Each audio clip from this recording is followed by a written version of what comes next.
पूर्णपणे मंदिराचा पाया हा हत्तींच्या पाठीवर आहे.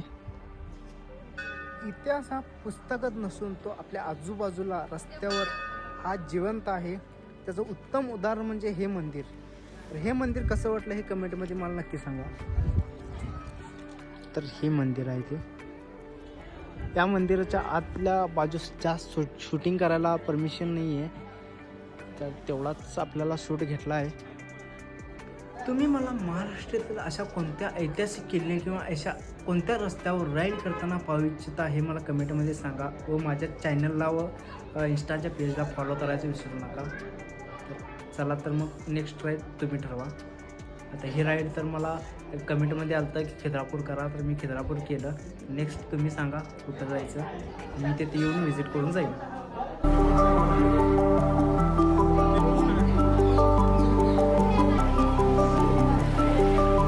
तर मी मगाशी बोलल्याप्रमाणे की या मंदिराचा निर्माण करण्यासाठी जो ब्लॅक बेसाल्ट नावाचा दगड आणला होता तो नदीच्या साह्याने आणला होता. मी येताना ती नदी दाखवली होती, पंचगंगा आणि कृष्णा रिव्हर. ती नदी आता मंदिराच्या 80 मीटरच्या अंतरावर आहे.